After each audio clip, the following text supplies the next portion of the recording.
বস্তাত ভৰাই আনিলে গৰু। ৰাইজে খেদি খেদি আটক কৰিলে চোৰাং গৰু সৰবৰাহকাৰী। আটক কৰি গতাই দিলে আৰক্ষীক। উল্লেখ্য যে বিটিআৰৰ পৰ্বতজোৰা মহকুমাৰ কাজিগাঁও আৰক্ষী থানাৰ অন্তৰ্গত বৌনাগুৰিত দীৰ্ঘদিনৰ পৰা দুটা চোৰাং গৰু সৰবৰাহকাৰীয়ে ন কৌশল অৱলম্বন কৰি গৰু সৰবৰাহ কৰি আহিছিল। আজি বৌনাগুৰিৰ গাঁওৰক্ষী বাহিনী আৰু ৰাইজৰ সহযোগত চোৰাং গৰু বস্তাত তুলি সৰবৰাহৰ চেষ্টা চলায়।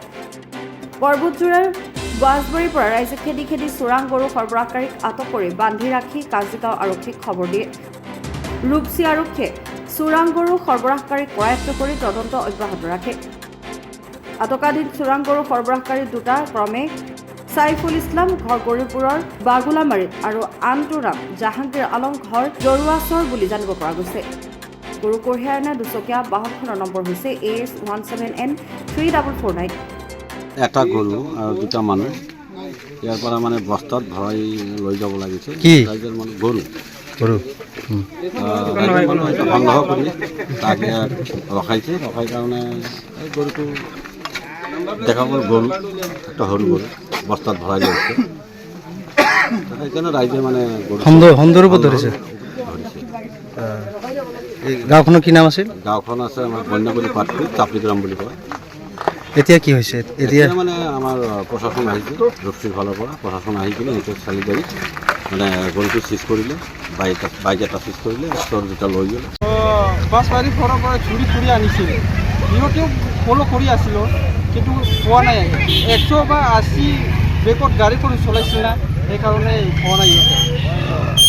আপোনালোকে কি সন্দেহকে ধৰিছে? চোৰ বুলি মানে সিহঁতে ফোন কৰিছে ইয়াত ফোন কৰি পিনি মানে ঠেলাটো ৰাস্তাত ৰাখি দিছে। তাৰপিছতো মানে বেগত গৈ আছিলে। তাৰপিছত এইফালে বোলে খালত পৰি গৈছে, সেইকাৰণে তাৰপিছত আৰু ধৰিছোঁ, ৰাখি দিছোঁ। বস্তাত বৰাই কিনে আনিছে আৰু গৰুটো পিছত বাৰু দি দিলোঁ থানাত দি দিলে। কোনখন থানাত দি দিলে? কোন থানাত দি দিলে? ৰূপসী।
পৰ্বতজোৰাৰ পৰা নুৰ ইছলাম শেখৰ ৰিপৰ্ট, ৰিপাব্লিক বাণী।